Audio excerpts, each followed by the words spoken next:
नमस्कार साथियों, स्वागत है आप सभी का आपके अपने YouTube चैनल पर। भाई आज के इस वीडियो में हम डिस्कस करने वाले हैं कि सीपीओ 2025 की हमारी क्या स्ट्रेटजी होनी चाहिए और मेरी खुद की क्या स्ट्रेटजी है कि 2025 में मैं क्या तरीका फॉलो करने वाला हूं कि जिससे मेरा स्कोर 165 प्लस आए ही आए। भाई देखो, सीपीओ 2024 के जितने स्टेजेस थे लगभग कंप्लीट हो चुके हैं। बस एक लास्ट स्टेज बचा है, वो है मेडिकल का। जैसे ही मेडिकल हो जाता है फिर फाइनल रिजल्ट सीपीओ 2024 का आ जाएगा भाई। ठीक है, तो अभी जो अगला स्टेज है वो मेडिकल ही है सीपीओ 2024 में। फिर ये यहाँ का इसका सफर खत्म होगा और सीपीओ 2025, सीजीएल 2025 या सीएचएसएल 2025 या फिर 2025 में जितने भी एग्जाम होने वाले हैं उन सभी पे फोकस करने का टाइम अब आ चुका है। अब इससे ज़्यादा अगर हम लेट करेंगे तो फिर वो सिलेक्शन के लिए हमारे सही नहीं होगा, क्योंकि आप जान रहे हैं कि किसी भी एग्जाम की तैयारी नोटिफिकेशन आने से पहले स्टार्ट होती है। बहुत सारे मेरे भाई इसमें रिपीटर होंगे, बहुत सारे मेरे भाई फ्रेशर होंगे। तो अभी 3 महीने सीपीओ 2025 में बचे हैं। इसके अलावा दिल्ली पुलिस 2025 की वैकेंसीज आने वाली है, बम्पर वैकेंसीज आने वाली है, जिसमें आपके ड्राइवर, एडब्ल्यूओ, टीपीओ और कांस्टेबल, ये सारी चीज़ें वैकेंसीज आने वाली हैं। इसके अलावा सीजीएल 2025 के एग्जाम की जो भी तैयारी करना चाहते होंगे या फिर तैयारी कर रहे होंगे, आप मेरे चैनल को सब्सक्राइब कर सकते हैं। आपको इसी वीडियो के डिस्क्रिप्शन में कमेंट सेक्शन में आपको मेरे टेलीग्राम चैनल का लिंक मिल जाएगा। आप लोग वहाँ ज्वाइन हो जाइए। कोई भी अपडेट होती है, कोई भी पीडीएफ होती है, कोई स्टडी, सब कुछ मैं वहाँ पर करता रहता हूँ। लगभग 3500 के करीब मेरे भाई वहाँ पर जुड़े हुए हैं, तो आप लोग वहाँ जुड़ जाइए भाई।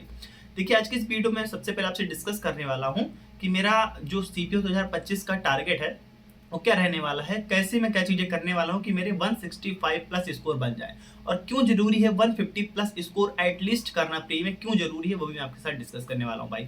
उससे पहले चीज मैं आपके साथ डिस्कस कर दूं भाई कि बहुत सारे मेरे भाई कहते हैं कि क्या भैया आप सीपीओ 2025 भी देने वाले हो। तो भाई एक बार क्लियर कर दूं मैं आपको कि भाई देखो, गवर्नमेंट जॉब एक ऐसी जॉब है ना कि जब तक वो हाथ में उसका ज्वाइनिंग लेटर ना आ जाए तब तक उसको कंफर्म नहीं समझा जाता है। बहुत सारे मेरे भाई कह रहे थे कि भैया आपके तो अच्छे मार्क्स बन रहे हैं, आप तो सिलेक्ट ही हो जाओगे सीपीओ 24 में, तो आप क्यों 25 वाला सीट वेस्ट कर रहे हो। भाई देखो, मैं सीट नहीं वेस्ट कर रहा हूँ। देखो ऐसा है कि अभी इसमें मेडिकल होना बाकी है, फिर फाइनल ज्वाइनिंग लेटर आएगी, फाइनल रिजल्ट आएगा, तो अभी इसमें टाइम है। और उसके पहले पहले मेरे को लगता है कि आपका सीपीओ का जो है प्री का एग्जाम हो जाएगा भाई।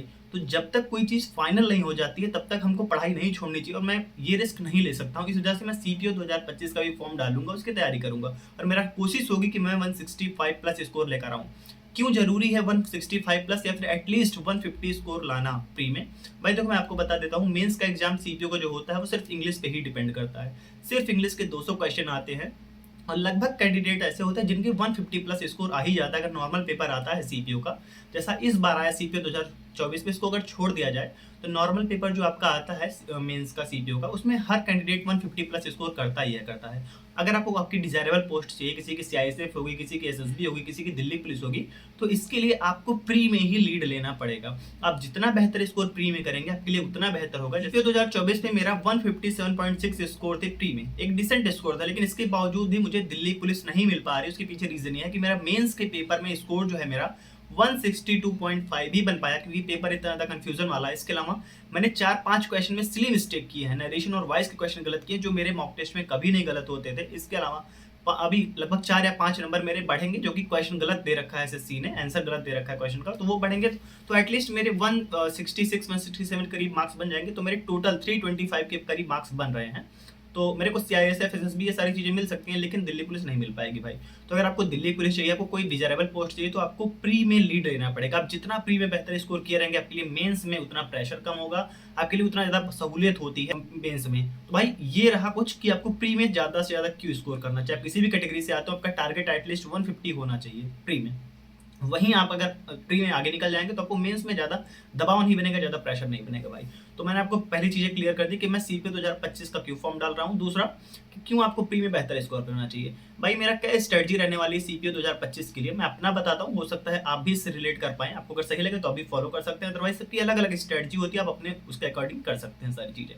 भाई देखो, सीपीओ के प्री में 4 सब्जेक्ट आते हैं, जिसमें आपका होता है maths, English, GS and reasoning. ठीक है, ये 4 सब्जेक्ट आते हैं, जिसमें जीएस एक ऐसा सब्जेक्ट होता है जो कि अनप्रिडिक्टेबल है। आप कितना भी पढ़ लो तब भी जरूरी नहीं है कि आप अच्छा स्कोर ले आओगे। आप बिल्कुल भी ना पढ़ो, नॉर्मल आपको नॉलेज है, बेसिक नॉलेज है, तब भी बहुत ज्यादा चांसेस है कि आपके अच्छे स्कोर आ जाएं भाई।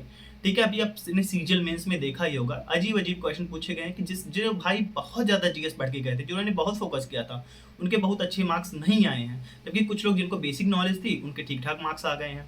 तो ये सारी चीजें डिपेंड करती हैं, अनप्रिडिक्टेबल सब्जेक्ट है जीएस। तो जीएस पे हमको तो फोकस करना ही है, लेकिन जो 3 सब्जेक्ट हैं कोर सब्जेक्ट, इन पे सबसे ज्यादा हमको फोकस करना है। पहला है मैथ्स।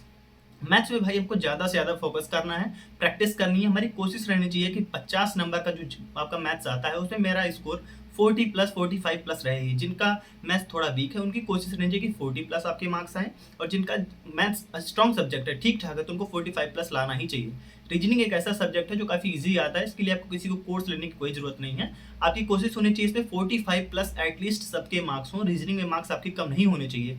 अगर आपके मार्क्स रीजनिंग में कम हो रहे हैं तो आप पहले ही सबसे पीछे हो जा रहे हो, तो आपको कोशिश होनी चाहिए कि रीजनिंग में आपके बेहतर स्कोर हो। तीसरा आता है आपका भाई इंग्लिश। इंग्लिश एक ऐसा सब्जेक्ट है, अगर मैं सीपीयू प्रीलिम्स की बात करूँ भाई, तो इसमें बहुत ज़्यादा आपको ना तो कॉम्प्रिहेंशन पे जोर देने की ज़रूरत है, ना ही आपका ग्रामर पे जोर देने की ज़रूरत है। अगर आपकी वोकैब अच्छी खासी है, अगर आप ब्लैक बुक पढ़ रहे हो, कोई प्रीवियस ईयर की वोकैब की बुक फॉलो कर रहे हो, या फिर किसी टीचर को फॉलो कर रहे हो, तो आप प्री में अच्छा स्कोर ला सकते हो। मतलब 50 क्वेश्चन में से आप मान के चलो कि लगभग 30 से 35 क्वेश्चन वोकैब से डायरेक्टली पूछे जाते हैं भाई। ठीक है, कुछ 1-2 क्वेश्चन एरर के आ जाते हैं, कुछ आपके क्वेश्चन फिलर के आ जाते हैं, तो ये सब मिला के 50 क्वेश्चन आ जाते हैं। तो प्री में आप अच्छा स्कोर कर सकते हो। जिनका इंग्लिश अच्छा है, पढ़ने में वो इंग्लिश उनको अच्छी लगती है, तो उनका टारगेट होना चाहिए कि 45 प्लस आपके मार्क्स रहें, और जिनका थोड़ा वीक है उनको 40 स्कोर करना चाहिए भाई।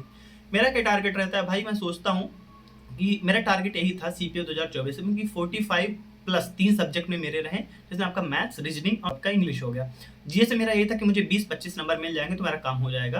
तो भाई वही था कि मेरा इंग्लिश में 45 नंबर थे, मेरे मैथ्स में 41 नंबर थे, और मेरा जीएस में 48 नंबर था। बाकी जी आपके जो आपका जीएस हो गया उसमें मेरे 24 या 25 के करीब मार्क्स थे भाई। ठीक है, ये चीज़ें रहने वाली हैं। अब मैं क्या बुक्स फॉलो करने वाला हूँ, किन टीचर को फॉलो करने वाला हूँ, मेरी क्या स्ट्रेटजी रहेगी, कैसे मैं पढ़ूंगा सारी चीज़ों को, इसको मैं नेक्स्ट वीडियो में डिस्कस करूंगा। अगर आप लोगों को चाहिए होगा, आप लोग कमेंट सेक्शन में जरूर लिखिएगा कि मैं नेक्स्ट वीडियो लेकर आऊँ। उसमें मैं 3 वीडियो 4 वीडियो अलग अलग बनाऊंगा, जिसमें मैं मैथ्स की स्ट्रेटजी अलग डिस्कस करूंगा, क्योंकि वीडियो लंबी हो जाती है तो लोग उसको देखते नहीं है। दूसरा ये है कि मैं रीजनिंग की क्या स्ट्रेटजी फॉलो करने वाला हूँ, ये अलग रहेगी। इंग्लिश की क्या चीज़ें रहेंगी उसको मैं अलग डिस्कस करूंगा, और जीएस की क्या रहने वाली है।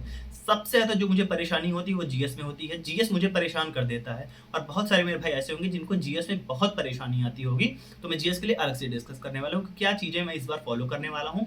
भाई मेरी कोशिश यही रहेगी कि 165 प्लस एटलीस्ट मेरे प्री में मार्क्स आए सीपीओ के, तभी डिजायरेबल पोस्ट मिल सकती है। या फिर कोई भी भाई जिनका कोई भी डिजायरेबल पोस्ट होगी, चाहे वो दिल्ली पुलिस हो, चाहे सीआरपीएफ हो, चाहे एसएसबी हो, चाहे सीआरपीएफ हो, कोई भी हो, आपका टारगेट होना चाहिए आप प्री में बेहतर से बेहतर स्कोर करें। जितना बेहतर आप स्कोर करेंगे प्री में, उतना आपके ऊपर प्रेशर कम हो जाएगा मेंस के एग्जाम में भाई। ये सारी चीजें रहने वाली हैं।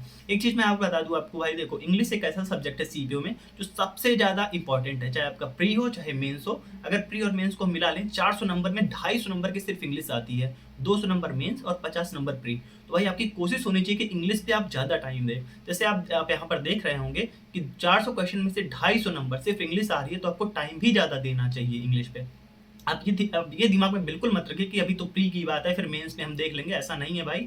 आपको शुरू से मेंस को ध्यान में रख के इंग्लिश पढ़ना चाहिए, आपको न्यूज़पेपर रीडिंग शुरू से करनी चाहिए, क्योंकि इस बार आप देखेंगे सीपीओ 2024 के मेंस में ज़्यादातर जो एडिटोरियल से क्वेश्चन आए हैं, जो आपके पैराजम्बल या फिर जो आपके क्लोज टेस्ट या फिर जो आपके पैसेज वाले क्वेश्चन आए हैं, वो सीधा न्यूज़पेपर से उठा के डाले गए। तो न्यूज़पेपर रीडिंग बहुत ज़्यादा इंपॉर्टेंट है इस पर्टिकुलर मोमेंट पे।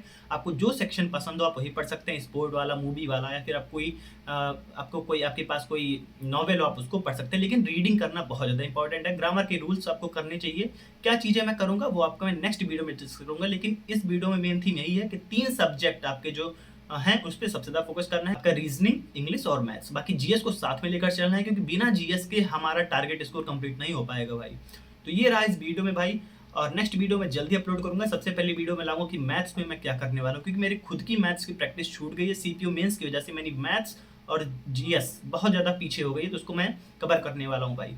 तो इस वीडियो से अगर आपको कुछ हेल्प हुई होगी, आप लोग प्लीज़ वीडियो को शेयर करिएगा। चैनल पर नए होंगे सब्सक्राइब जरूर कर लीजिएगा। इसी तरीके से मैं सीजीएल की क्या स्ट्रेटजी मेरी रहने वाली है वो भी आपके लिए लेकर आने वाला हूँ भाई। ठीक है, तो टेलीग्राम चैनल को ज्वाइन करना मत भूलिएगा। अगर वीडियो से जरा भी हेल्प हुई होगी तो प्लीज़ शेयर करने के साथ साथ वीडियो को लाइक जरूर करिएगा। तो फिर मिलता है कि नई वीडियो में, तब तक के लिए जय हिंद।